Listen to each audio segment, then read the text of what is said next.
Hello, everyone. And I don't know Asha's her whole intro to this, so, but she actually she got food poisoning. Yep, she did. She did. She'll be okay though. It just needs to purge it out of her system, and she'll be right back to normal. Yeah, Like, so it was potato poisoning. That's such a polite way to put it. She has to Potato purge it out. poisoning. yeah, She called me up and she goes, "I have potato sickness." I'm like, "What are you talking about?" yeah. Like I seriously, like I've never heard that term. It's like I do understand that potatoes can get you sick. Like, but I've never heard anybody use the term potato sickness before. Yes. She probably just ate a bad potato. Oh no, she did. That's been confirmed. Like they ran like some sort of like toxicity test and like confirmed it. Like 'Cause in Russia, they come right to her house and take care of her when she's sick. yeah. That's what happens in Russia.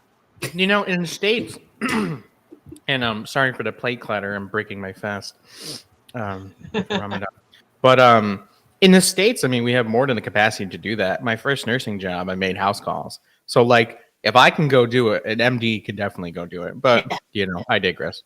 Yeah. Oh yeah, absolutely. Well, I mean, here we have that issue that we're I mean, last I checked on this, and admittedly it was a couple of years ago, but we were looking at like a shortfall of 90,000 doctors, something like that. Like Yeah.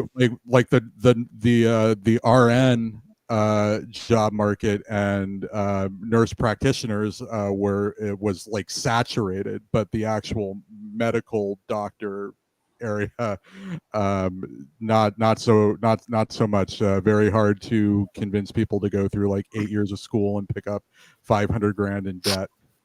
See, for us, it's the same thing where we have a lot of MPs and RNs, but the capitalists are not 100. They're not going to replace that. They're going to fix that situation. Like, go into any urgent care, go into any ER. 9 times out of 10, you're talking to an MP. Which absolutely. is what I'm trying to get my my degree in that. So basically, we just have doctors, but we won't make them do surgical procedures. If you need a surgery procedure, you're out of luck. Wow. All right. So anyhow, we're here tonight to watch.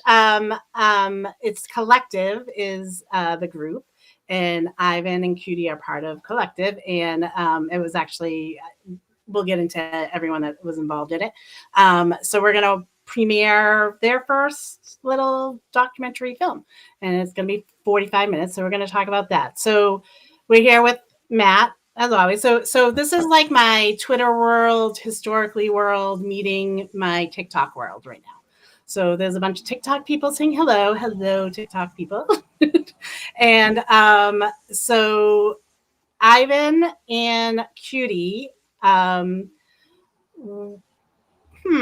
do I want to start with? Well, Ivan, why don't you tell us a little bit about Collective first, and then we'll go from there. Sure. So I'll tell you about the origin story a little bit. Can we curse on this? Yeah. All right, cool. I need to be sure. So basically, what happened? So basically, what happened was, there's 5 of us within the main core of Collective. There's me, Ivan, Comrade Cutie Pie, Comrade Larry, Compañero Cruz, and Muerte. And basically, we were all shit posting on TikTok. That's why I wanted to ask if we could curse. Yeah. Communist memes, and we did do some theory, talking points, stitching other creators, and basically.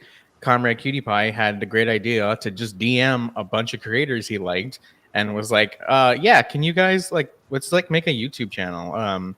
And yeah, I was very honored to get messaged by Cutie, only to find out it was a copy and paste message. But he reeled me in and reeled all of us in, and now we have Collective. So Collective is a Marxist-Leninist network. Our goal is to basically, as Cutie has put it before, a communal ownership of the subscriber count, where we post different kinds of Marxist-Leninist content, whether it's video essays, TikToks, in this case, a mini documentary, hopefully one day a full-length documentary, talking about the material conditions, the West, within the United States, and around the world. Uh-oh. Ivan, we're losing you a little bit. The FBI is attacking your internet right now. All right, so Q, why don't you can I use this moment to like interject really quick? I just wanted to ask, when you say Comrade Larry, is that I think he goes Juche Gang over on Twitter? Micmac I guy. don't know. I don't think so. Oh, okay, because there's another guy. I was wondering. Oh, maybe I do know one of you. Maybe I'm enemies with this Larry. Yeah, right. Shut it down. No, I don't think I don't think he even uses Twitter. I think it's mostly Merche who uses Twitter. But yeah, it's just to me that there's two Comrade Larrys. Yeah, he's the only one. He's Pookie Bear. But yeah, basically we yeah, so we post different kinds of content of Marxist-Leninist flavorings, and we're open to other Marxist-Leninist creators using our platform to otherwise get more views than they would alone, and that's Cutie Pie's words, not mine. We've been doing this for almost a year now. We have a podcast that we host at least once a week. We have the collective TikTok, where sometimes we post clips from the podcast or memes. And then we all have our individual accounts where we, have our own followings and postings and whatever. and I'll add those all in after we do the show. But did I get that? Can you guys see the ticker? Yep. Yeah, I can see Collective TV on YouTube, so you guys can go follow that. I just wanted to show that. So, all right. So, and I just wanted to say, so like I was in and out on TikTok at times when I was doing, I could do posting or something, and I been in like last summer, and then like mid-September I wasn't feeling good, so I wasn't really on for a little bit, and I saw how you guys kind of flipped a couple of anarcho-communists, didn't you? You kind of brought them over to the Marxist-Leninists. So I think you guys are doing good work over there. That was all Cutie. He just has a way with. I'm just built different. I'm the he has a way of leading people through just constantly ideas in their lives and just. Yeah. I just show up over and over again and pester them into agreeing with me. Yep. And then they forgot that they're agreeing with me. It's their own idea. It's a good method, I think. Yeah. Petamillo, I will get all the links up for you. I just saw that you wrote that. Yeah. I'm gonna be a little. I might not get through all the comments, but I'll try to read some of the comments. Usually, I have Esha here, so she's talking. I can't do like a million things at once. I'm not built. I can never get chat on my end for some reason. Like the tab just doesn't open. Yeah. So, what made you start? Make this the documentary that you made. Like, tell us about that. Well, basically, as TikTokers, because we have to do things on the fly all the time, that was 100% how you could describe the situation where, we had all been witnessing, I think at that point it had been maybe 3 weeks to a month that, Israeli forces were starting their ethnic cleansing. And basically, I don't remember who. Either it was myself who saw the advertisement or Cutie did. I think it was you. You're right. By the Answer Coalition. I think you brought it up. Yeah. The Answer Coalition and the Palestinian Youth Movement organizing supposedly this big march that's supposed to take place in DC. And I was literally in a call with Cutie, and I was like, one of us was like, "It'd be crazy if we go," and then the other was like, "I'll go if you go," and I was like, "All right, bet." So we decided, probably a day after or two, if we're all gonna go, why not film? Why not capture what was going on in the streets that day? And I am super proud and excited to show you guys what we were able to capture, because I don't think any of us expected just how many people were going to show up. Now, the news reports, who I believe in the West, try to downplay how many people were there. but according to some analysis that people were able to do based off the amount of bodies, like from aerial like shots, it's believed to be almost 500,000, if not over 500,000 people in the streets of DC, and it was remarkable. So we did on the street interviews with a couple of folks, some regular Joes, some content creators. So we compiled that together, and we decided to also follow the journey of Motaz and Wizard Baisan. Baisan, who's still in Gaza right now, based off their TikToks, because they were posting. Baisan is still posting as of today, and just kind of compare and contrast, what was going on the streets of Washington that day, and as well as what was going on over there in Gaza. And I think it really shows, and I hope we've really captured the feeling of the burgeoning American proletariat, because there is this feeling that like nobody in America cares, nobody in America in power cares, but the people that day on the streets, I can say they do care, and I think we're starting to see a change. So we went ahead and we did it, and I'm just proud to show you. And you can see in my little profile picture, and I'll send you a full version of it later. Is a poster that the artist Aria Serpa made for us Code to just name Big kind Dog. of codename Big Dog, to basically just show that there are Americans who do care, and there are Americans who are willing to take risk. That's as much as I'll say, for people around the world who are suffering. And Aria's here with us in the comment section. I see her and a bunch of other people.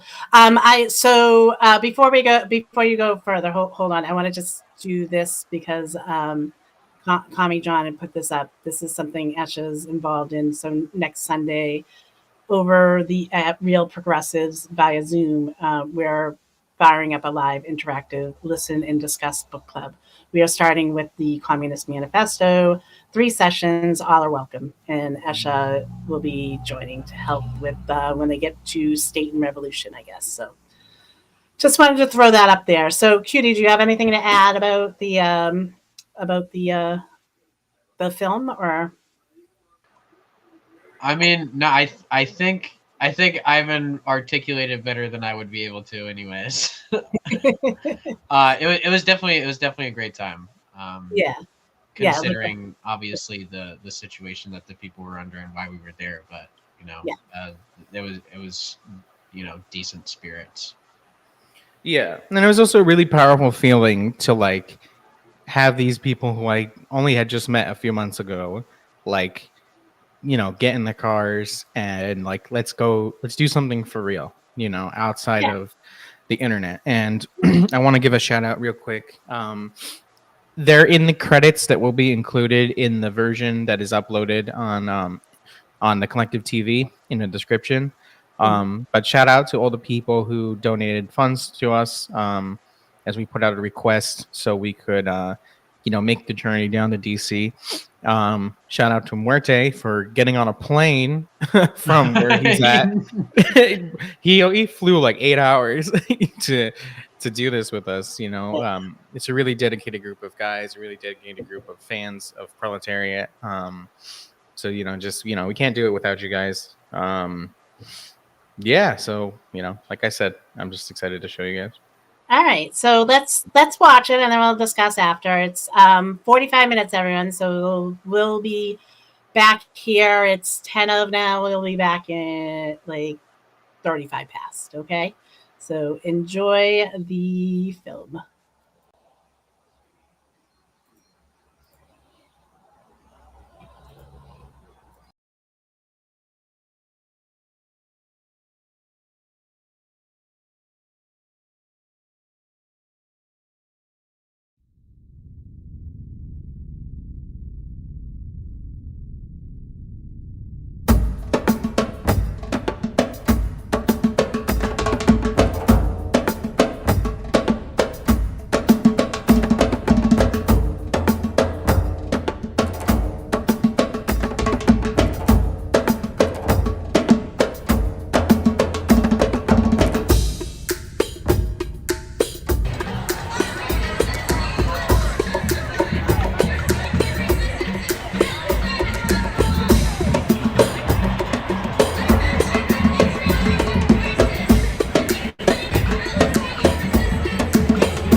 tonight on PBS News Weekend. Death and destruction in the Middle East as Hamas launches a surprise assault on Israel, drawing swift.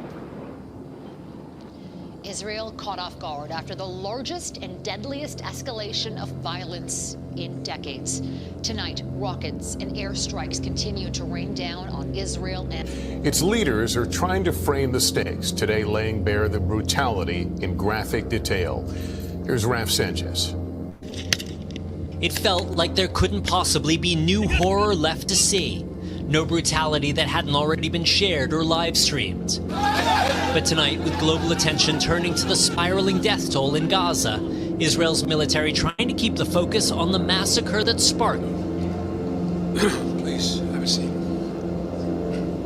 I come to Israel with a single message. You're not alone. You are not alone. As long as the United States stands, and we will stand forever, we'll not let you ever be alone. Most importantly, I know the recent terrorist assault on the people of this nation has left a deep, deep wound. More than 1,300 innocent Israelis killed, including at least 31 American citizens by the terrorist group Hamas. Hundreds of young people at a music festival. The festival was for peace, gunned down as they ran for their lives. Scores of innocents, from infants to elderly grandparents, Israelis and Americans, taken hostage. Children slaughtered, babies slaughtered, entire families massacred. Rape, beheadings, bodies burned alive. Hamas committed atrocities that recall the worst ravages of ISIS, unleashing pure, unadulterated evil upon the world. There's no rationalizing it, no excusing it, period. The brutality we saw would have cut deep anywhere in the world, but it cuts deeper here in Israel. October 7th, which was a sacred Jewish holiday, became the deadliest day for the Jewish people since the Holocaust. It has brought to the surface painful memories and scars left by millennia of anti-Semitism and the genocide of the Jewish people. The world watched then and knew the world did nothing. We will not stand by and do nothing again.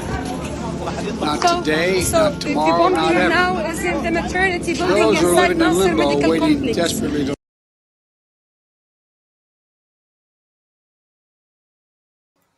Okay, hold on a second. So is it lagging for everyone? I don't know if it's just the phone or because it's streaming. Okay, the upload progress is really good. So I don't know why it's lagging. All right, let me see.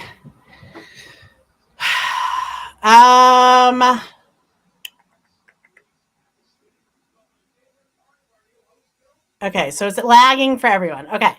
So hold on, let me get Ivan back on here. Ivan? Because we can try it on the collective TV and see if it does. Yeah, so I just published it on the YouTube channel. On here. Okay. All right. Let me send it to you in the Discord. Yeah, and I don't know if it's lagging. Yeah, I feel bad because I don't know if it's I don't know why it's lagging because I have like the upload progress is really good actually. Yeah. Can we do it like how we did it with like when we do regular presentations on Streamlabs? Let me try doing that. Hold on. Let's try this again. All right, let me take this off. If you guys like it so far, you'll really like it when it's not lagging. When it's not lagging. So let me okay. So I have to open it up on YouTube, right? Yep, and I just sent you the link. Where did you send me a link? On Discord. Oh, on Discord? And if you haven't subscribed to Collective TV yet, go ahead and do that. Yeah, Ivan, keep talking and then I'll All right. Great film so far. How did you guys barely see anything? It looked like we were watching a slideshow. I know, I thought it was just my phone. I didn't realize. No. All right. Okay, so let me share my screen, but it's going to have, hold on, screen share window. It's going to be, I would say probably me, Neuro, because like I was the one who did the interviews. And I made a really good friend along the way, and I hope she's along here. the way. All right, give me 1 second. Sorry, this is being weird because my Discord is still up. Okay. I'm like clicking a million things because I'm in the wrong thing. Okay. Palestine. There we go. All right, so don't mind that it's going to show that bottom part, I guess. Okay. All right, are you seeing it on screen? No. Okay. That's because, all right. Sorry, everyone. Technical difficulties. So it's just going to have like that. I can pull it back a little bit, but it's going to show like the bottom part. I think that's fine. Let's start it from the beginning. Okay.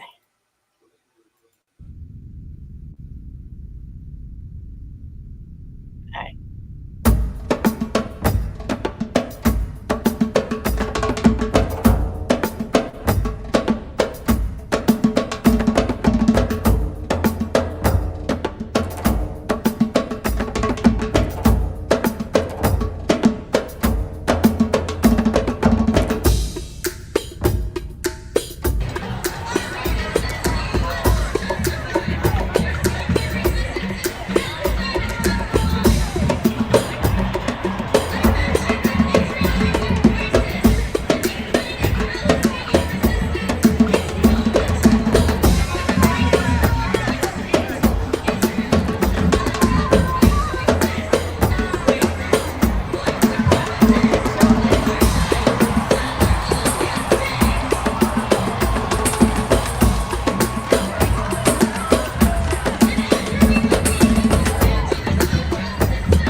Tonight on PBS News Weekend, death and destruction in the Middle East as Hamas launches a surprise assault on Israel, drawing swift. Israel caught off guard after the largest and deadliest escalation of violence in decades. Tonight, rockets and airstrikes continue to rain down on Israel and Its leaders are trying to frame the stakes, today laying bare the brutality in graphic detail. Here's Raf Sanchez.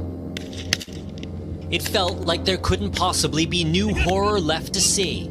No brutality that hadn't already been shared or live streamed. But tonight, with global attention turning to the spiraling death toll in Gaza, Israel's military trying to keep the focus on the massacre that sparked. Please, have a seat. I come to Israel with a single message. You're not alone. You are not alone. As long as the United States stands, and we will stand forever, we'll not let you ever be alone.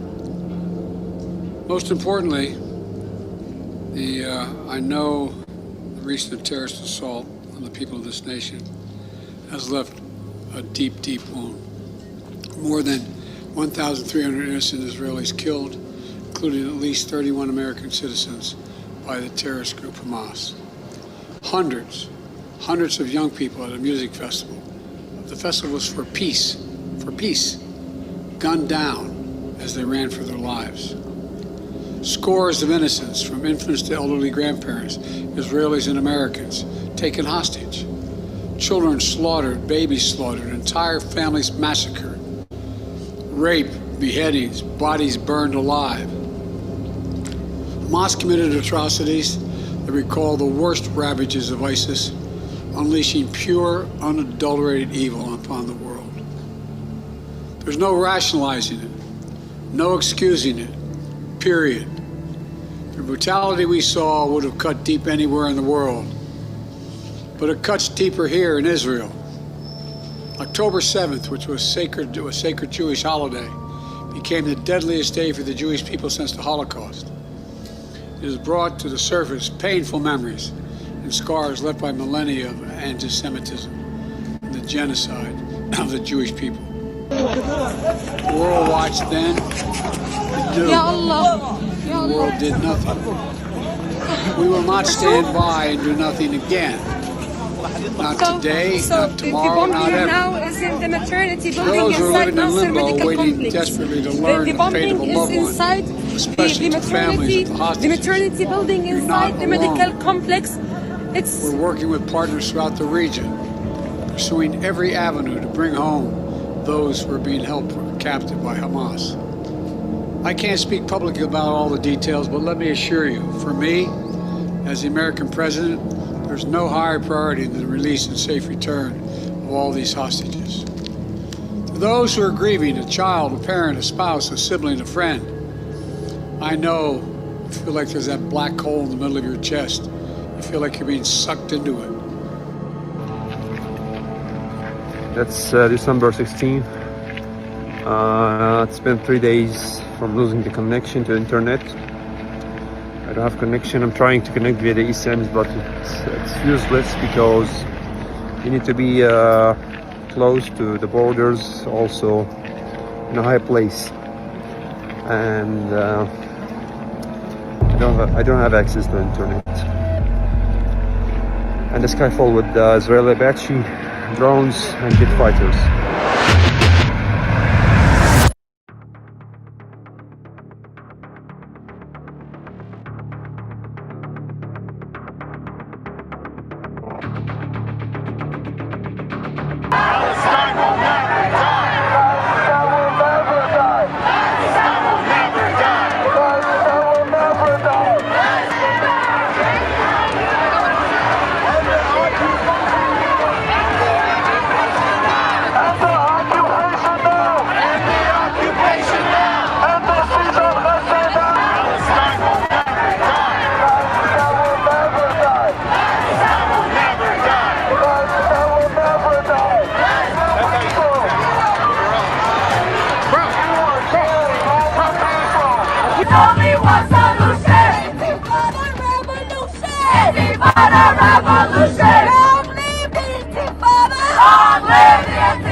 Hi, what's your name? Muhammad Yaqub. Mohammed, nice to meet you. Why are you here? I'm here to support our brothers and sisters in Gaza. I'm here to request the U.S. politicians to try to cease fire in Gaza, to pressure the Israelis to stop, striking Gaza, to stop killing kids, to stop attacking, innocent people in Gaza. And you would say this is a genocide, correct? It is definitely a genocide, yes. Yes, yeah. It is. Now, how do you feel when you see Joe Biden and the Democrats and the Republicans all supporting the genocide that Israel is perpetuating? They are so biased, they're one-sided. They actually should step back and look at, the situation from far behind and try to see who's killing who, and then to see who to support. Exactly. Thank you, Mohammed. You're welcome.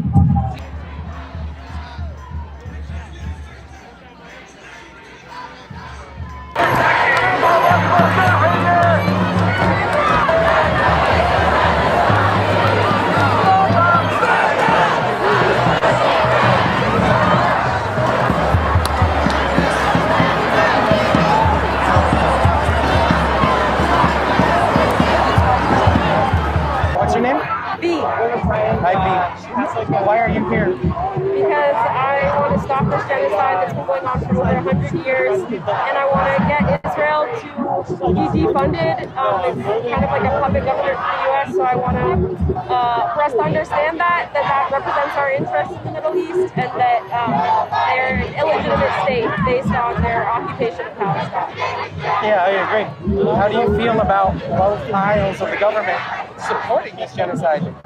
I think it's to be expected. It's kind of like status quo with how the U.S. government works. We're also founded on genocide. I think it needs to be denounced at every point, because as long as this goes on, we're going to continue to see this kind of genocide over and over again. I agree 100%. Thank you. Is there anything else you want to say? Free Palestine. Free Palestine.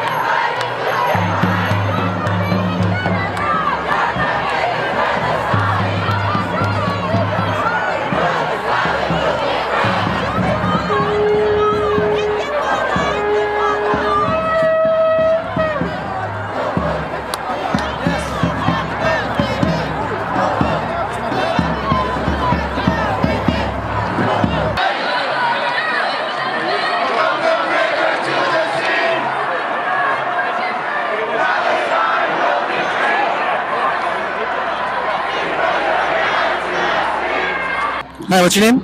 My name's Eddie Pasta on social media. What are you doing here, Eddie? I'm here to, one, protest, but to show my support for the citizens of Gaza and the citizens of the West Bank, but also to speak up because we have a government that is ignoring the pleas of its people and the suffering of people worldwide. What's going on to those people? Right now we're seeing a Zionist genocide funded not only by fascist militants going back to the 40s, but the U.S. government funded by tax dollars. And what's worse is that most people don't realize just how bad it is. It's not just military slaughter of civilians. Israelis have the third best healthcare in the world, and it's paid for by U.S. tax dollars. And that's one thing, if not a ceasefire, at least one thing I'd like to see addressed. And we can't even get healthcare here. Yeah, absolutely. And it's crazy because it's too expensive, but we just sent $15 billion to Israel. And it's not just the regular tax money we're already sending every year for their healthcare and their military, but it's giving them the go-ahead to slaughter civilians. Like, the average age in Gaza is 17 years old. They're killing kids. There's no justification. How do you feel about both sides of our government supporting the genocide? I wish I could say I'm surprised. I'm not surprised. I mean, Biden has always been on the side of military imperialism, especially when it comes to the Middle East. Even when he was vice president under Obama, and we saw record drone strikes throughout the entirety of the Middle East, and record support for Israelis, right? And the Israeli government has long been befriended by both Democrats and Republicans, and it's simple. Money talks in American politics, and both parties benefit from military intervention, and Israel is the best way to do that in the Middle East. Anything else you want to say to the world? Yeah, free Gaza, free West Bank. Israel's a false state. Thank you.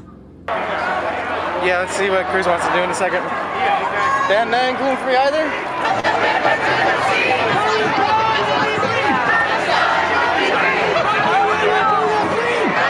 Picture of a watermelon.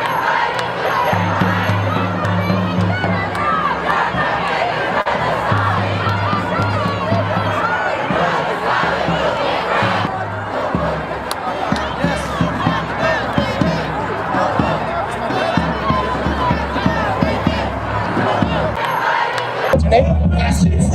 Hi. So, what are you doing here? I'm protesting for Palestine, protesting against the Israeli genocide Now, you already said that it's a genocide, and I would agree with you. It is 100% a genocide. How do you feel when you see both sides of the government supporting the genocide? I feel disgusted. I feel ashamed to be an American. I was born and raised here. My family, my parents were born and raised here. And to say that this is what the USA is about, and then when we try to use our freedom of speech, which we have the right to, right? I mean, when we try to use it, they use forces against us. There's the protests where they pepper spray the innocent protesters. They're just out here protesting. And then another thing too, is the Israelis. They will try to tell you this is about religion. This has nothing to do with it. There's Jewish people here who are standing with Palestine. This has nothing to do with religion. This has to do with the genocide that Israel's committing, and that Biden, our president, is funding. And honestly, I'm really ashamed. I'm disgusted. I watch videos I can't even say every day. I'm literally, every time I look at my social media, I see another child die in pieces, bombed, like literally like it's destroyed. I just seen a video of a horse literally bombed. It was dead. There was blood all over the fort. They bombed the refugee school. They bombed the hospital. They bombed the refugee camp. They're committing war crimes, international war crimes. And they try to tell you this is about Hamas. This is not about Hamas. This is not about Hamas. Because guess what? They're doing the same thing in the West Bank. And in the West Bank, there's no Hamas. Hamas is not there. So what's the reason? It's about power and it's about control. They want the land. They want the Palestinian land, which they have taken already, most of them, but it's not enough for them. Also, I seen a post that they were actually talking about how there's a canal that they want to build. And instead of going around Gaza, they want the Gaza land, so they don't have to go around it. And this will give them, that's why the U.S. is funding it. This will give them millions of dollars. The USA is going to actually benefit from this. Also, the UN nations, I don't know if she is vice president, minister, I don't know who she is, but she's somebody in power at the UN. Her husband is the CEO of the weapons company that actually provides weapons to Israel, which they're bombing the children. It's all about the money and it's all about the power. And they'll get rid of anybody who stands in their way. Thank you. First, I have one more thing to add. Yeah.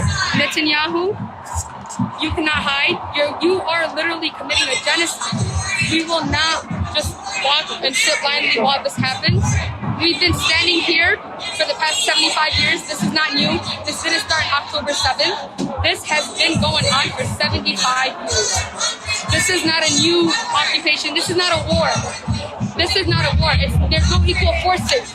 They have innocent civilians who have no weapons versus an Israeli army who was being funded by the U.S. with over $30 billion, which we in America could use. The teachers in our schools literally ask the children, hey, can you guys please bring in tissues? There's supply list. And in the supply list, the students have to bring stuff that the school should be providing. But the USA isn't providing any of that stuff. Instead, they're funding a genocide. Instead, they're giving money to terrorists. It's literally as blunt as it is, terrorists. The Israelis are literally terrorists. I'm gonna call it out as it is. This is not about Hamas. This is not about anything. This has nothing to do about with Gaza having Hamas people in the buildings or whatever. If there was a school shooter and the school shooter said, hey, he had a kid in front of him, whatever. He's using the kid as a, what do they call it? Human shield? Human shield, yeah, human shield. So the active shooter, school shooter, is using that child as a human shield, correct? Are you gonna blow up the entire school? Are you gonna kill that child? That's how the Israeli state acts. And we're not going to stand by and watch it happen. We're done. We're not. 75 years. We're not going to let it continue any longer. The world is starting to open its eyes. We have social media. Nobody has the right to not know. We have education on our phones. On our phones. Everything is on the tip of our fingers. We have access to everything. If you actually do your research, you will see the true side of this, and you will stand on the right side of history. and you will stand with Palestine. And don't be blunt and say, oh, I'm sorry about the crimes of both people. I don't care. I don't care about, like, at this point. Fuck Israel! Thank you.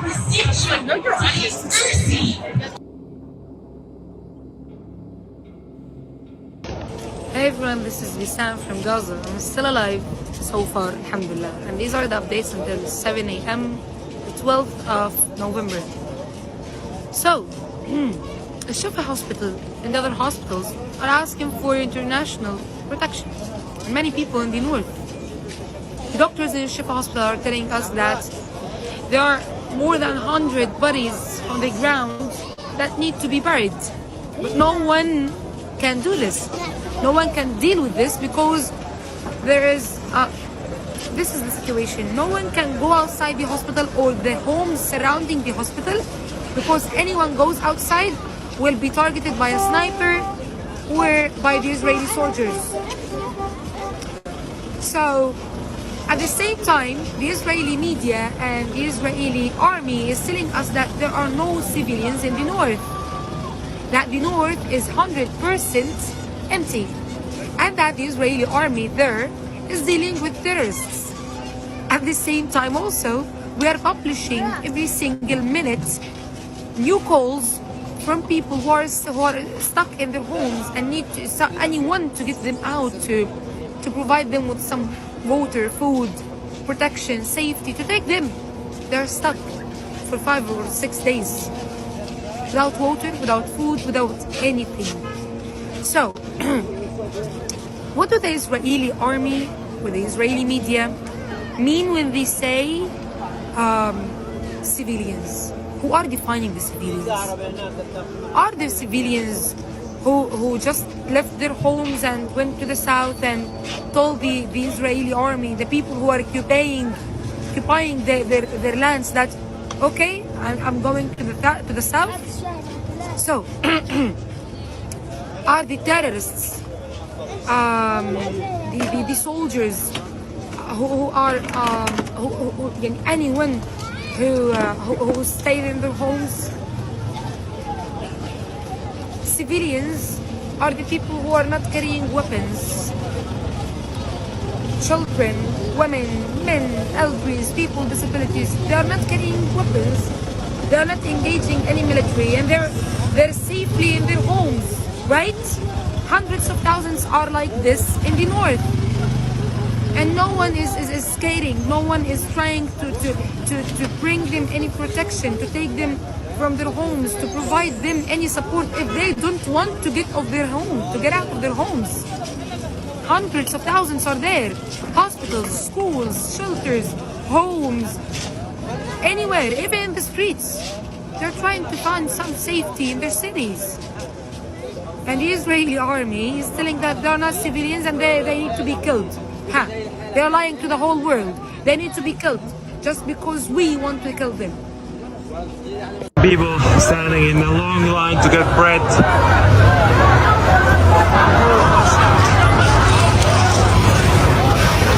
Like anyone is telling me, don't post about people's situation and how they are suffering. And he's living in outside of Gaza, sleeping in his bed and drinking a good water, eating good food.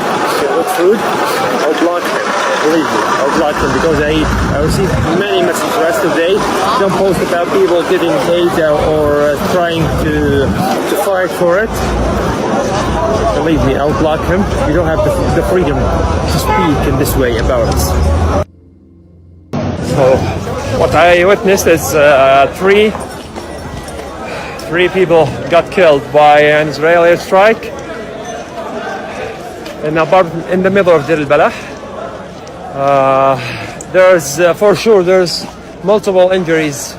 They were in the street, walking the street.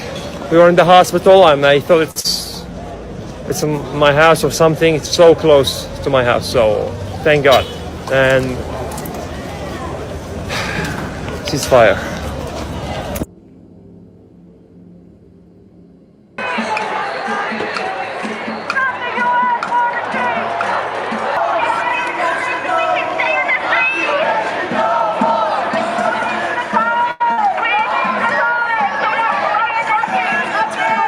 call me a lion.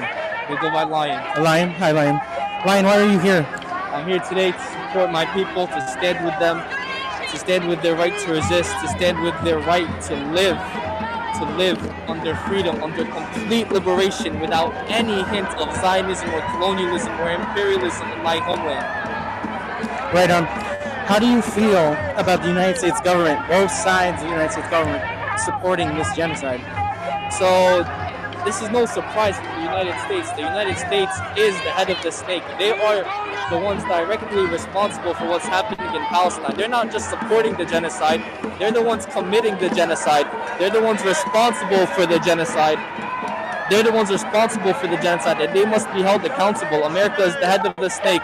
They're the ones responsible for this genocide going on, and I'm not surprised by them, but America deserves whatever is coming to them. We in the United States, it's our right to resist America, because they're not only a terrorist entity, they're supporting Zionism and the genocide happening in my homeland. Can I ask you who's on your pendant? On my pendant is the martyr Ibrahim al-Nabulsi. He's a martyr, a freedom fighter from Nablus. He's a shaheed.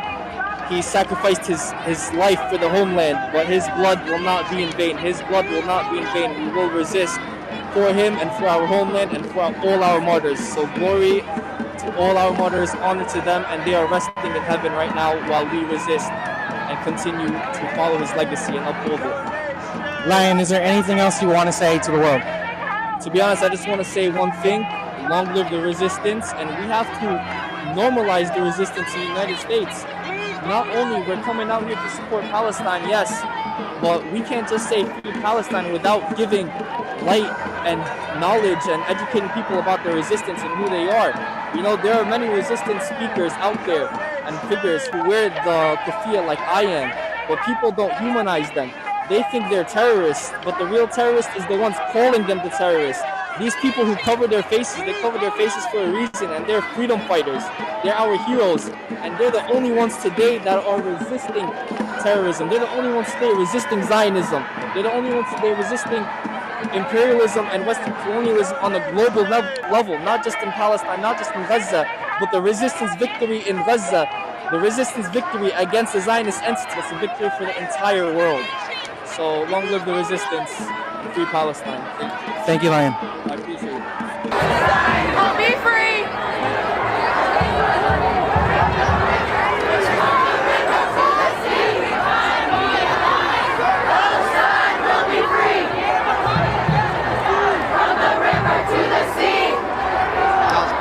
Hi, what's your name?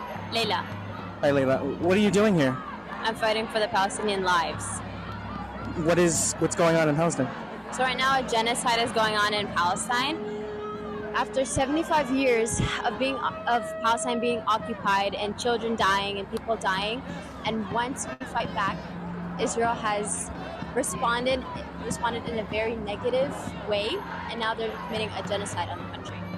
How do you feel about the U.S. government sponsoring and supporting this? I think it's crazy that they still, at the end of the day, after like people dying, after they've seen the truth that only money matters in this world. So I think it's really disappointing, and all we want is just some peace. That's it. Is there anything else you'd like to say to the world?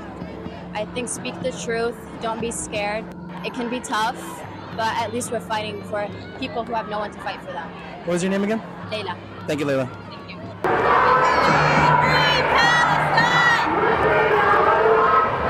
Let me see that sign. Resistance is justified when people are... Right here? Hey, that's Katie. We're wrapping it up over there. On 14th Street and...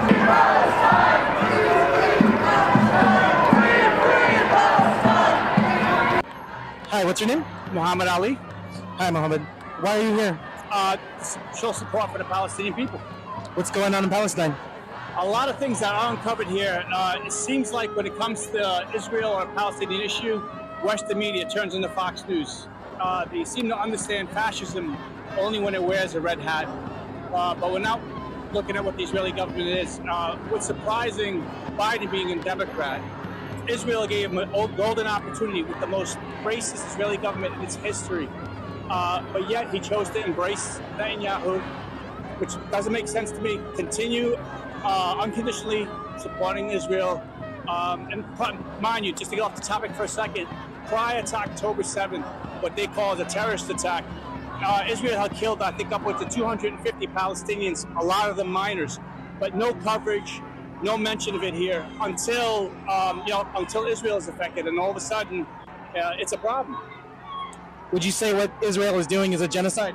Oh, absolutely, but it's not just now. It's been ongoing. Like I said, if people knew what was really happening there, if they didn't watch Fox News or CNN, which is the same as Fox News, or MSNBC, the same as Fox News, they wouldn't be, they would know what's happening. It's been slowly and gradually, going on.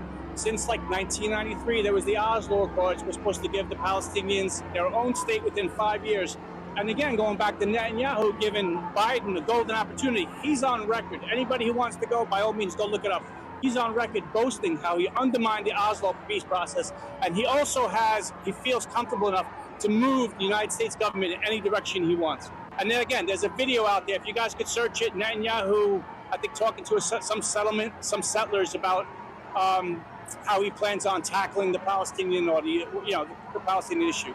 Yeah, we certainly will look it up. כן, זה מה שקראתי שהיא באה מאנגליה אומרת, גם תל אביב היא התנחלות. מבחינתם, לדעתי גם המים הטריטוריאליים שלנו. אבל זה שהם רוצים אותנו בים, כן, אבל בים, האנגלים כרגע ממקדים מלחמת, אני חושב שזה ישבור אותנו. לא העיקרי, קודם כל, לתת להם מקום, זו התקפה רבת היקף על הרשות הפלסטינית. להביא אותם לפחד שהכל מתמוטט. לא פוחדים, צוחקים. רואים מקום באמריקאים, תומכים בה. זה אבסורד, יש לנו שם תמיכה כזאת. אמורים יימצאו התנחלויות או אתרים צבאיים. כאן מזהה ביבי פרצה. אף אחד לא אמר מה זה אתרים צבאיים מוגדרים. אתרים צבאיים מוגדרים, אני אמרתי, אלה אזורי ביטחון. בקעת הירדן, מבחינתי זה אתר צבאי מוגדר. נכון. זהו כן. אף אחד לא... לך תגיד. אבל אז הייתה שאלה, מי יגדיר מה זה אתרים צבאיים מוגדרים? קיבלתי מכתב מקריסטופר אליי ולערפאת באותה לשון שאומר שישראל בלבד היא זו שתגדיר מה הם את מיקום האתרים הצבאיים האלה ואת גודלם. עכשיו, הם לא רצו לתת את המכתב הזה, אז לא נתתי את הסכם חברון. הפסקתי את ישיבת הממשלה, אמרתי, אני לא חותם.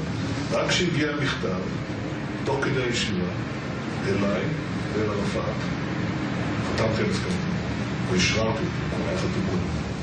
למה זה חשוב? כי באותו הרגע עצרתי את הלב. Is there anything you want to say to the world? Wake up, because it's not going to stop on Palestine. If you look at it, it's global protests, global demonstrations, because people are tired of the Western countries, the UK, the United States, even like Germany, which the irony of it all is suppressing the Palestinian voices, and they're the ones who are responsible for the Palestinians' plight, which is crazy to me. But whatever, I digress. Thank you so much. You're welcome. See your sign, please. Thank you.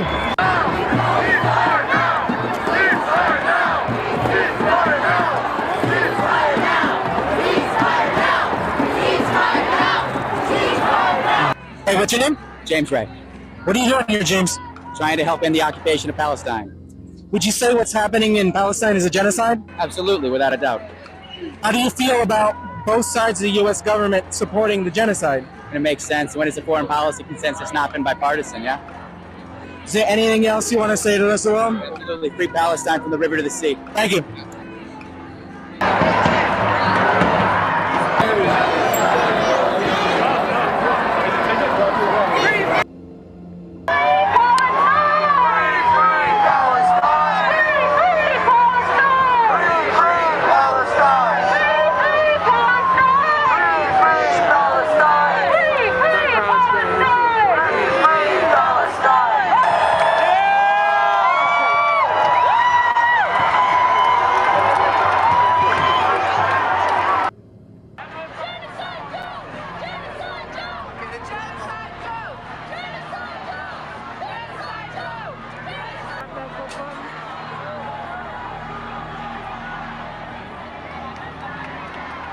Today, we are joined in court by representatives of the Palestinian state, the Palestinians who work in the fields of human rights, including residents of Gaza who were in Gaza just a few days ago.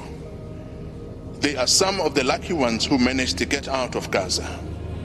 Their future and the future of their fellow Palestinians who are still in Gaza depend on the decision this court on this matter.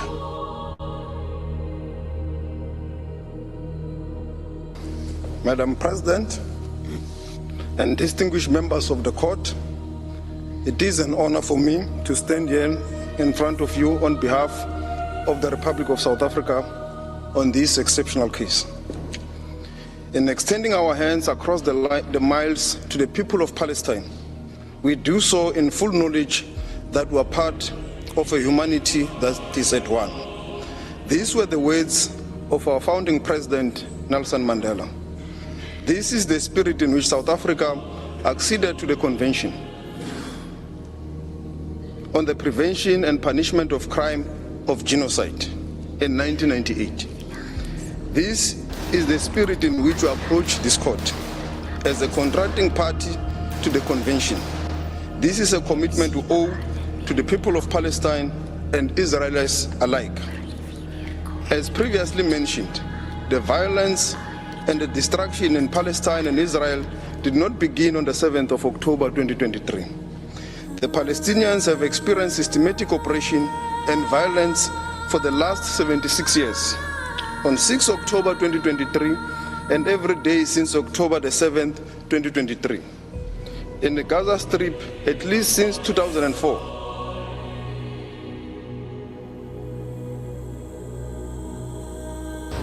Israel continues to exercise control over the airspace, territorial waters, land crossing, water, electricity, and civilian infrastructure. I think it's about time we stop, those of us who support, as most of us do, Israel in this body, for apologizing for our support for Israel.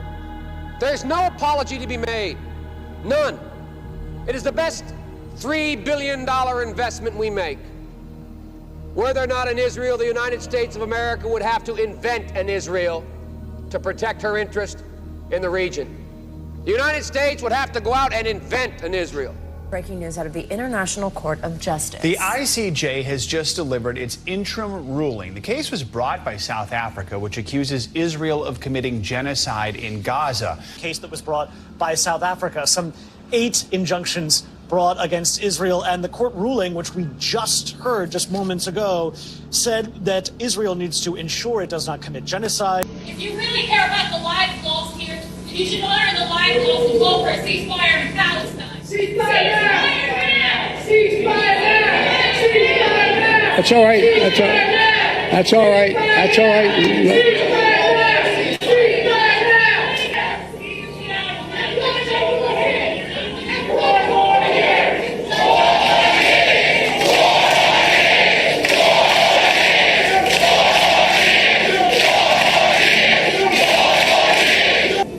I understand their passion, and I've been quietly working. With the Israeli government to get them to reduce and significantly get out of Gaza. I'm using all that I can to do that.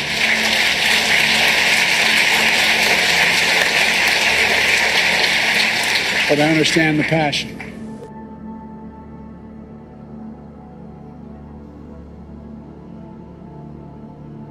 Israel killed the drone guy, the drone friend, so there will not be any drone shots to show the massive destruction of the main way, المغازل في الكامب, المصدر, الزوايدة. I will not be able to show destruction from above. They killed all the journalists that have drones. A lot of my drones, they hacked it, as you saw before. So I'm trying to show it with my phone, with my camera, but I'm not able to show how massive this destruction. So as you can see behind the guy who's filming me with the phone now, it's all about destruction. I don't know how long it takes them, maybe years to repair this. When the war ends, I don't know when it's gonna end. It's been like 102 days. Soon enough, we can't take any more. People are so exhausted, so tired, suffering a lot. Journalists are so tired, everyone is scared. Everyone is worried about his life, about his family life. We are all losers. We lost a lot. We lost our homes, our friends, our families, our life, our work, our future, even the past. Our past we lost the people we live with. So, as you can see there, different camera here. It's all about destruction.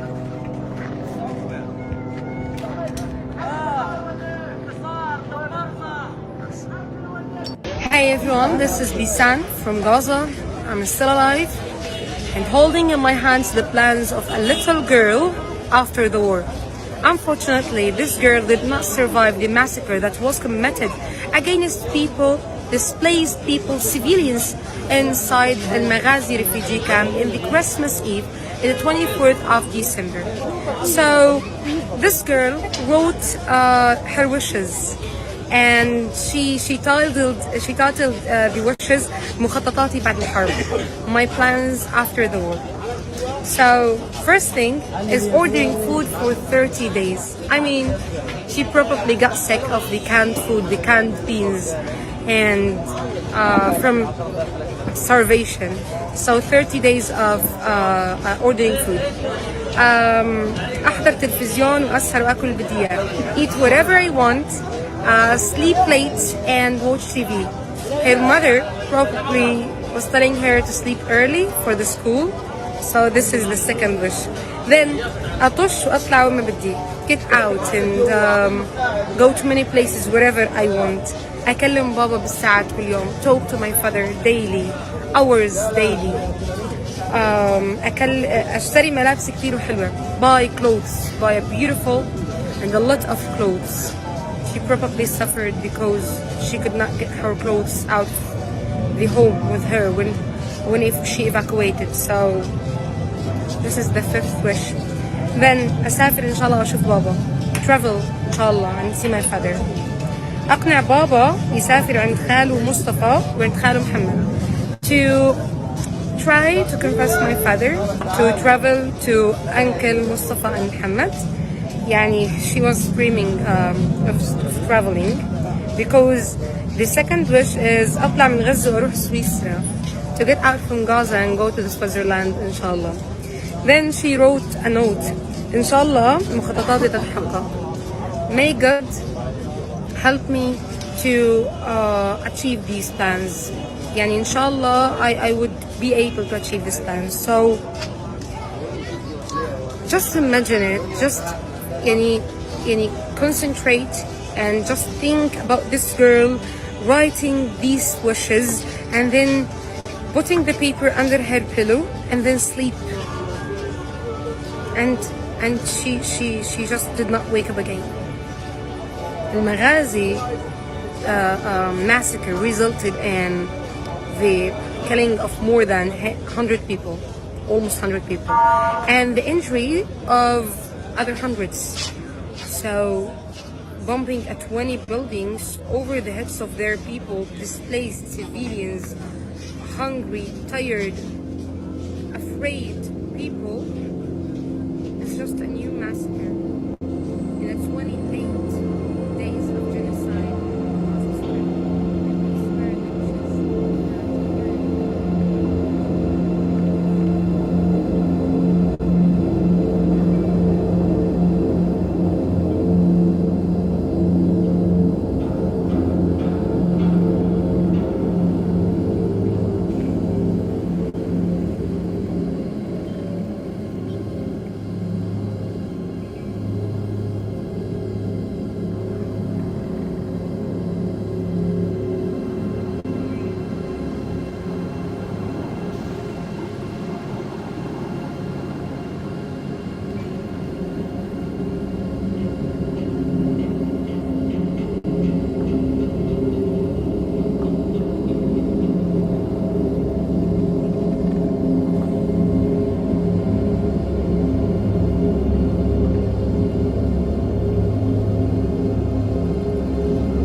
Okay, I don't know if they know that we're back, but Hello. what did you think, Matt? Well, I'm just in a fantastic, happy, good time mood right now. Yeah. Um, So, but yeah, so yeah, no, it was very excellent. I saw a lot of comments of people, telling you for your first time, you guys did an excellent job on it. So, um, I don't know. Do you have anything you want to add, Ivan, or talk about from it, or? Yeah, for sure. I got a couple of things to say, and I want to make a note on. First off, again, thank you for hosting this tonight. Thank you, everybody who came to watch. Thank you, all who support Historically, who support Collective TV. Thank you for the people who allowed us to interview them. Thank you to that one grandma who we interviewed whose audio just did not work and we couldn't put you in the movie, which is a shame because she was very insightful, but it just wouldn't work. We were trying so hard too. Yeah. We're like, how do we get this to work? Mhm. Yeah. Yeah. So I just want to address real quick. I don't know if you saw the same Twitch commenter over and over again. Well, yeah, you're seeing it. Yeah. It's not. This is not about religion, and our friend Yasmin outlined that. Yeah. Religion can be used to put people in, not so great situations. I myself am a reverted Muslim, and it's not about religion. It's about capitalism. It's about control. It's about the control of finance and resources being extracted from overexploited countries to the imperial court and its puppets. That's what Palestine, it's my fault. That's what Israel is seeking out to do against Palestine. That's what it's always been about. So yeah, when we went down there, and I hope, people were able to notice in my life, I have not had the opportunity to see so much open support for communism. And there was a lot of organizations there, mostly PSL, but there was CPUSA, there was DSA. And then there was just a lot of people with their own flags and such. And I think that is telling that the American working class, although not in any position yet right now to really to consider themselves like a proletariat, but as I said before, like a burgeoning proletariat. Mhm. And everybody that we interviewed essentially says the same thing, even if they don't have the Marxian language, but even then you hear people Western imperialism, Western colonization, Yeah. exploitation, taking advantage of people, taking money from people, their resources, exploiting them.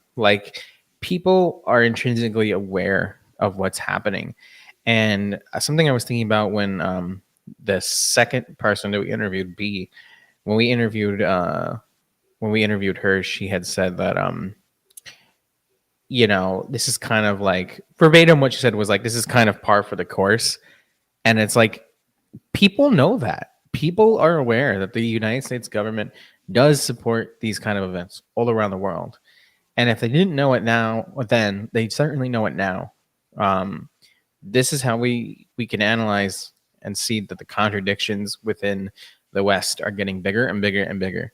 And it will spill over eventually. I can't exactly say when, but it will. Because the Americans are sitting here with no jobs, no health care, shoddy infrastructure. But just yesterday, was it?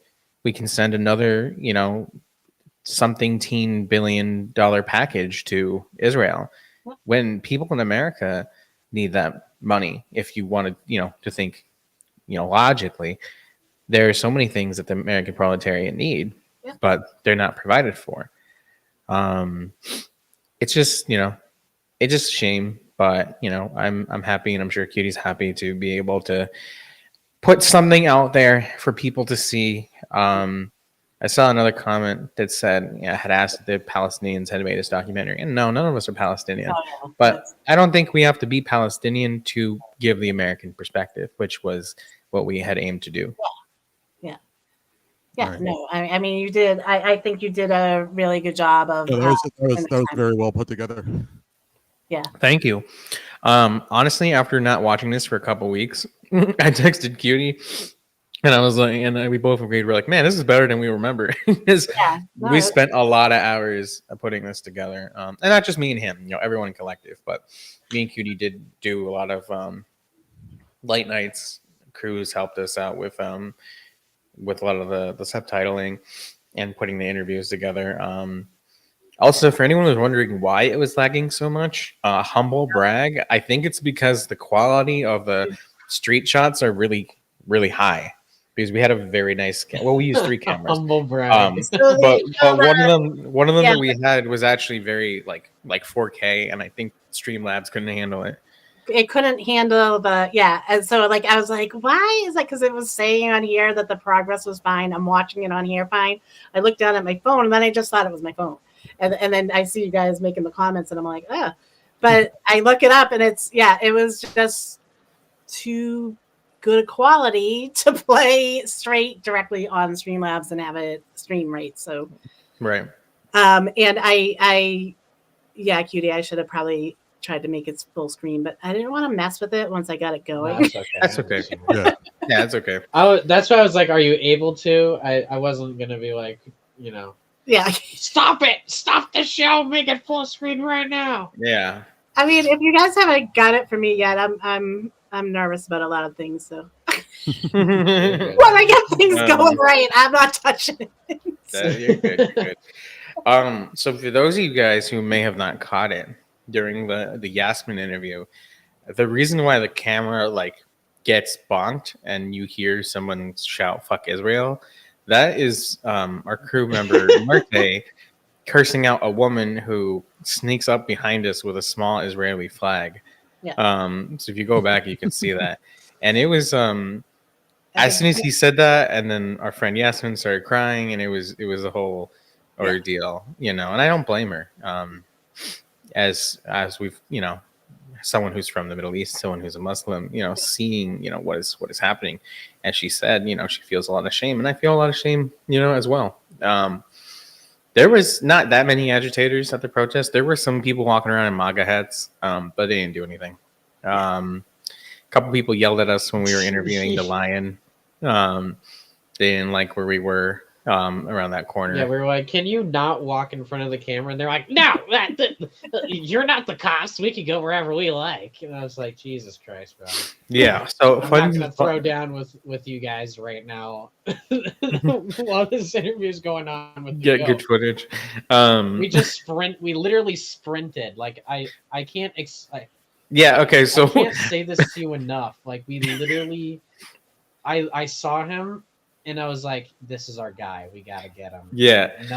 I nudge Ivan, and this guy, he's literally he's running. I'm like, oh shit, we got to go. So we just leave the camera crew basically behind to go sprint after this guy.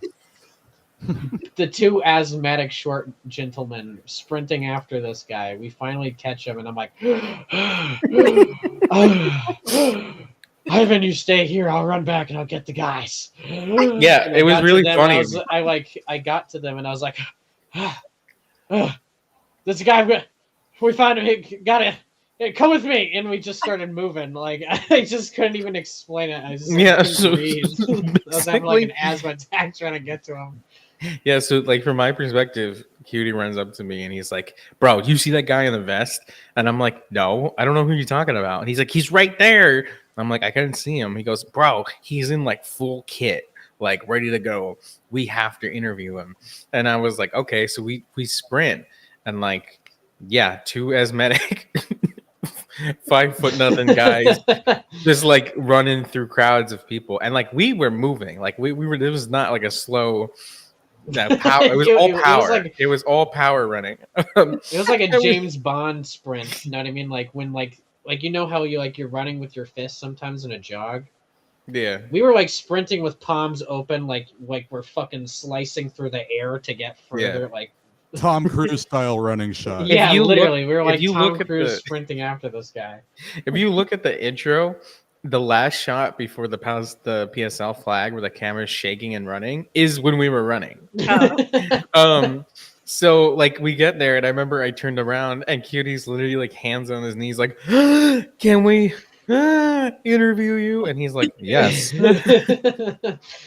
Nah, but he was very insightful. Yeah, gentleman, Cutie, did let's you put it have that your way. inhaler with you?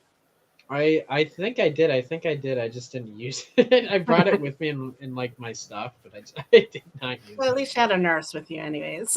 Yep.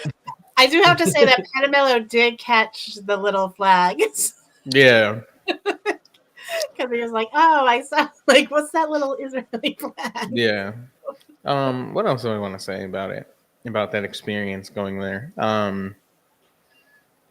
I remember distinctly there was once we joined the actual march, and I was standing next to Cutie, and somebody had thrown a water bottle like straight in the air. Yeah. And like my brain immediately was like, "That's a gas canister. It's about to happen." And I like looked It's at Cutie, about and he to looked go at me, down. and Cutie was like, "Bro." But no, I think there was just too many people there for the police to even want to attempt to They're do definitely it. corralling us, but there wasn't anything that they could have really done with that amount of people. So for bonus footage, we have some stuff. So want when we behind were when we were going down, there was some nervousness about like, how many people are actually going to show up and whatever. And by the time we got to past New York City, past New Jersey, we started seeing more cars with like Palestinian flags and whatever, and people wearing kufias. And I remember like totally driving by the rules of the road to catch up to people to be like, hey, we got the flag too. And I remember we stopped at a rest stop and the place was already packed. I mean, and we were still like 200 miles from DC. And it was packed with hundreds of people, wearing kufia and the Palestinian flags. And it was really funny because there was a Starbucks there and nobody was at the Starbucks. Yeah. So overall, I'm just happy to share it with you guys. I'm trying to think of anything else I want to bring up real quick.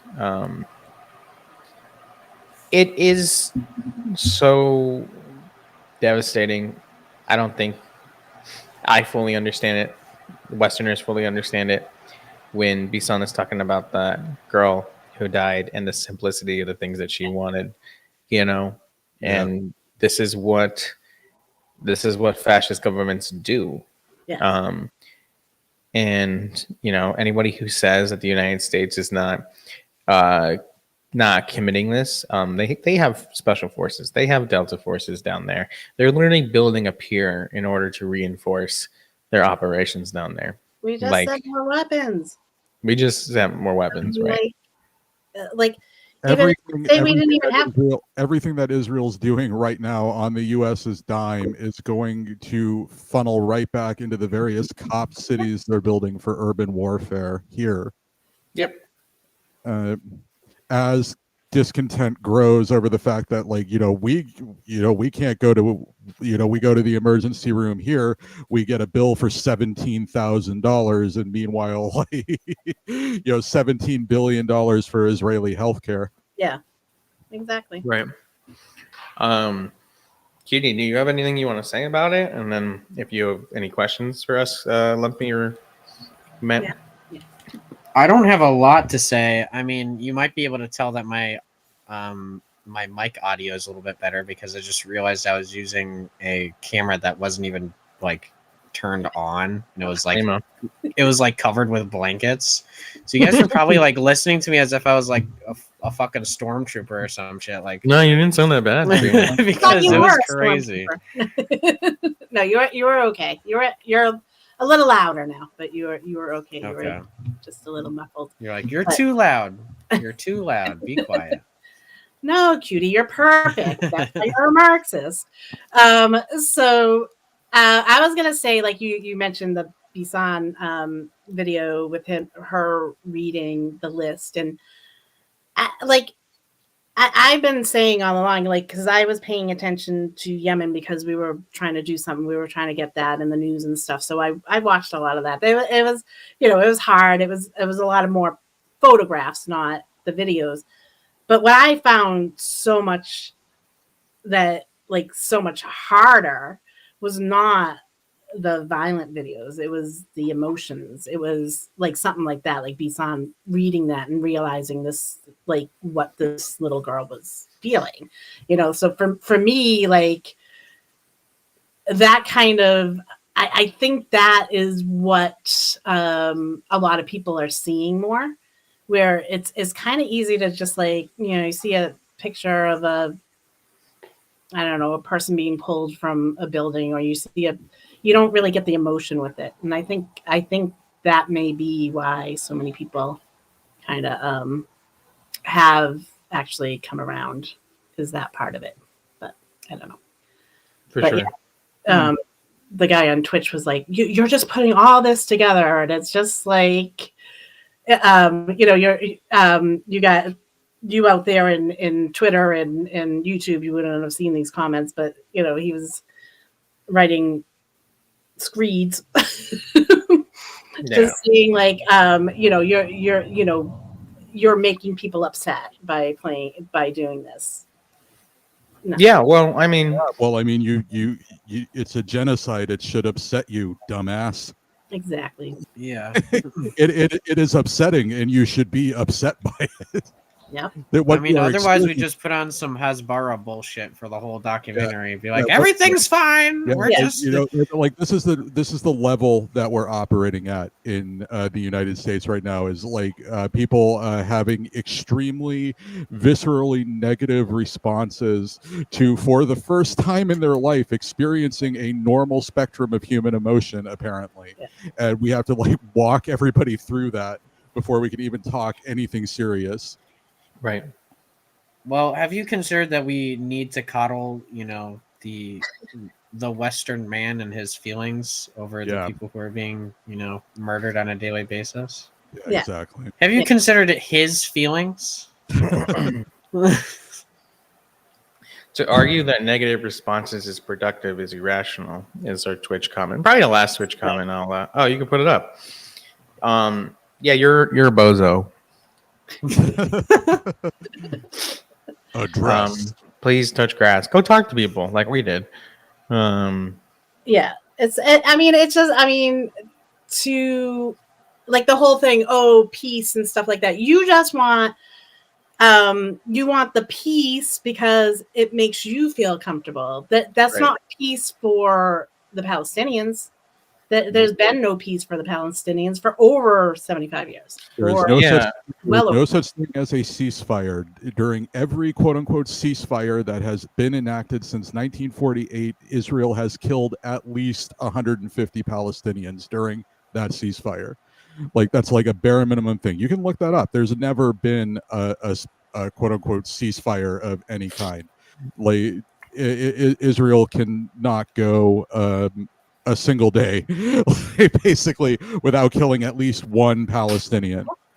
Yeah, exactly. One thing I wanted to add at the end, when Motaz says that it had been, I think, 102 days and everyone is super tired and exhausted, and I think today is 172 or 173 days, which means it's already been almost 100 days since he said that, which is just like insanely mind-boggling how like long this has been occurring. I feel there's a famine that's like basically gonna happen. Like it's already happening, but it's gonna get like extremely bad, like way worse than it is now. You know what I mean? Yeah. Right. You mentioned Cutie. You said maybe I could tell them, but then you started talking about your microphone. Do you know what? Did you know what you wanted to say, or no? Okay. I'll take this moment for a second to completely change the topic, but if I don't get this out now, I will forget. And I was receiving DMs about it over the last week, as there was a terrorist attack in Moscow where Esha is based at the moment. Somebody was asking what she, if she had any thoughts of it. So I have a very brief statement from her, which goes as, quote, "As the investigation continues, we have more questions than answers.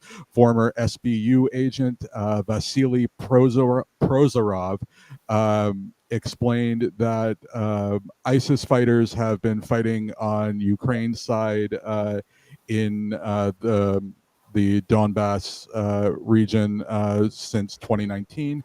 Therefore, the ISIS the terrorists being ISIS members is not contradictory to the aspect of Ukrainian involvement.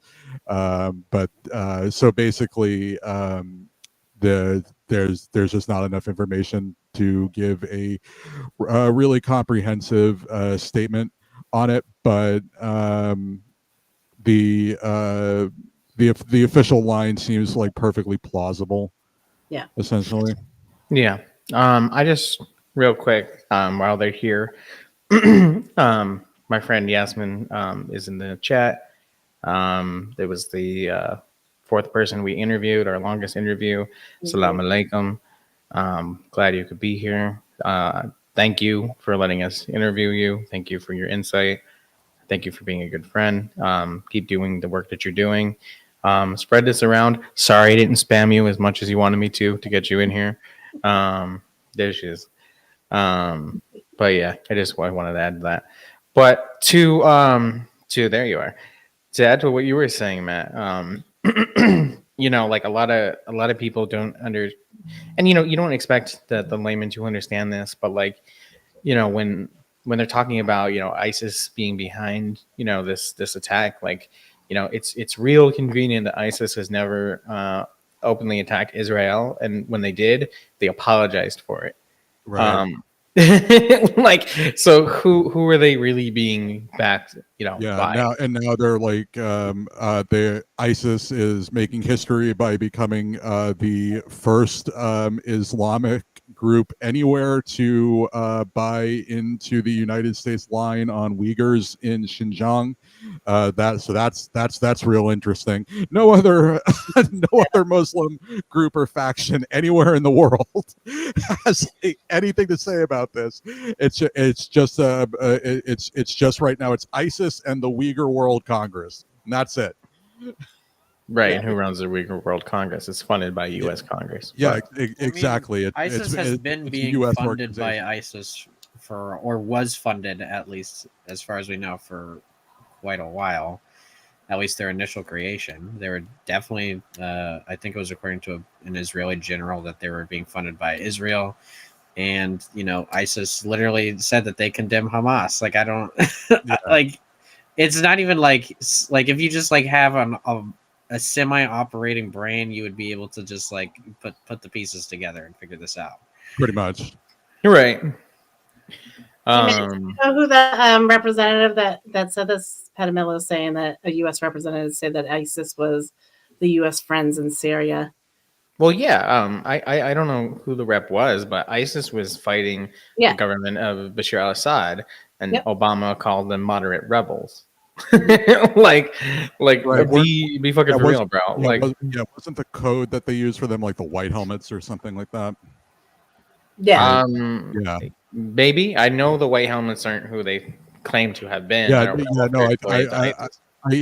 might be having it crossed, but like I know that like during the involvement in Syria was they referred to ISIS like very euphemistically, like under a different group name, but now I think we're at a point where the U.S. liberal mind is so thoroughly addled, they're going to start like openly aligning with ISIS, like branding and all. Of course, they're going to be the new moderate Muslims while they go after the brave Mujahideen. Right, exactly. The brave Mujahideen that Rambo sided with, which is just crazy. Yeah, It's be like a video of Tom Cruise, like a movie of Tom Cruise in like 3 years, where he's like, he's in Iraq, like a soldier sent to Iraq that gets stuck in Kurdistan or some shit and becomes an ISIS member and becomes a true hero. Like it's gonna be some crazy shit like that in 10 years. Yeah, exactly. No, for sure. Reactions to the protest. I know a lot of reactionaries believe that basically everyone there is either a jihadist or is a paid shell. We didn't get paid for this. We only lost money doing this, which is totally. I would love to know where liberals and other right wing tendencies think all this money comes from. That we're allegedly being paid. Seriously, I would love to get on that CCP payroll that they seem to think exists. Exactly. I'm still waiting for my G-Bucks to pull up. I mean, I've been making the John Cena or the John Sheena videos. I'm still waiting. I sent them an email. They said they'd get back to me in a few days, but yeah, it's been 7 months. Yeah. So I guess where we stand now. Obviously we showed in a documentary that the ICJ was basically they gave what I would say a very milquetoast response to basically saying make sure you guys don't do genocide, wag my finger at you, and they still are. And the United Nations put out a referendum basically saying for the rest of Ramadan, which we only have about it's going to be 10 days tomorrow left, to stop military operations, but they still are. They're supposed to go back. I think it was Wednesday. Netanyahu, or at least Israel, said that the talks failed, and then Netanyahu agreed yesterday to go back into talks. Yeah. So he'll just drag his feet for another week and a half, and then it's no longer Ramadan. Yeah. It's what we in the business call slow walking. Mm-hmm. Yeah. It's. I think one of the things that one of the criticism I have, and I do understand that because this is not we're not in a proletariat situation yet. When we talk about ceasefire, I don't want a ceasefire. I want a free Palestine. Yeah. Well, and you know what I mean? Yeah, I recently I posted this thread over on the cursed shit bird app that I love it because I managed to piss off every single strand of fascists. With it was basically a thread explaining why the only realistic option that you have to call for here, the only thing that's genuinely pragmatic is the unconditional surrender of the Zionist state. And I sort of had this whole thing going out detailing why literally for both parties involved, this is the best plan, because the only path forward here is that essentially the U.S. inevitably just cuts the umbilical cord to Israel. It's going to happen because Israel's going to be a distraction to anti-China campaigns, essentially. The entire pivot to Asia from 2014 was essentially hinged on this idea that Israel could handle the regional imperial agenda without fucking it up. And they've been demonstrating for the last 6 months that no they can't. They do not have their imperial shit together at all in any capacity. So if they're not going to be able to function well enough to guarantee themselves any job security, what's going to happen is they're going to be left with no sort of protection in a region where they've certainly never made an ally, and no precedent of them ever showing anybody any mercy, and it's gonna get and like 95% of the world is going to applaud whatever happens to them. So as Palestine in wins out in that conflict, because Right. they are the sympathetic regional party, so if you truly want long term what's best for everyone, is you need to start calling for the Zionist colony to dismantle itself. Yeah.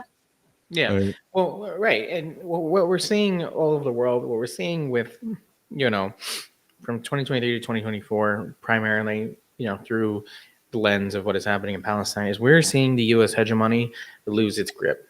And it's a dying beast that is lashing out in order to try to survive. That's why, they were so desperate to make the pivot to Asia, because they are being, the contradictions in the capitalist society are getting worse and worse.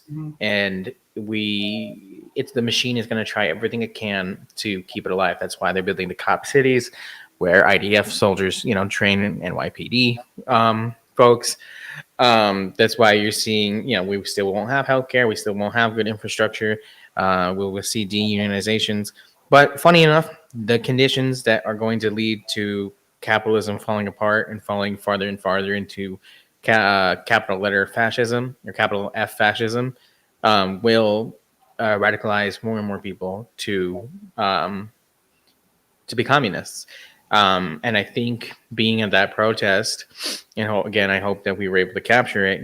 You can see very staunch open support, and that is only going to increase over time as places all around the world are resisting U.S. occupation.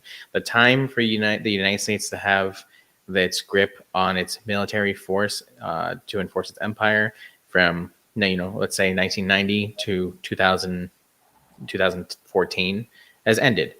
Basically, when Russia, back when I believe Obama was president, when Russia told the United States they would send troops to Venezuela if the United States were to invade Venezuela that summer, that the United States backed down. And now all of a sudden, even though, funny enough, in our Discord, we've been having a lot of discussions about China lately. That's a whole other conversation. But as you have these competing capitalist societies, competing empires around the world, the United States just won't be able to do it anymore. We see African countries kicking the United States out, kicking France out. We see China dominating more markets away from the United States, and then we see Palestinian resistance. We see South Africa stepping out of the fold, and we see the rising of BRICS. Even though that is not a communist organization, you are seeing, this is how it happens. You see diversions of capital occur, and once people realize that also won't save them, they will turn to a revolutionary struggle. But like our friend over here on Twitch, and like so many people who are disgusted with what we're doing, goes back to what Lumpy said. They're uncomfortable by seeing what is going around the world. Liberalism is a default ideology, and it relies on comfortability. It relies on being able to, even if you're poor in the United States, with exceptions, you relatively, compared to other places in the world in hyper-capitalist societies, are living comfortably. And once that comfortability is taken away, people are going to either fall into reaction, or they're going to fall into revolutionary action. Yeah. But I was going to ask you, Ivan, have you thought about voting fascism? All right, so I think that about wraps it up here. No, if I am going to vote for anybody, well, first off, we don't have to talk about voting. Lenin. No, well, we're here now. Lenin, basically said that as communists, in order to engage in bourgeois elections, have to be strategic. So, if I am going to vote for somebody, it will probably be Claudia Del Cruz. Yeah. Is she going to win? No, but that's not her objective either. But I'm not voting for Joe Biden, and I'm not voting for Donald Trump. You can go fuck yourself. Yeah, pretty much. Pretty much so. Slay. What do you have to say for yourself, cutie?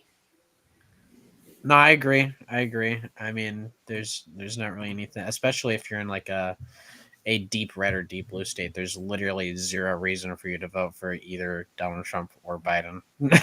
I mean, yeah. No, I don't know what I'm gonna do. I have no clue.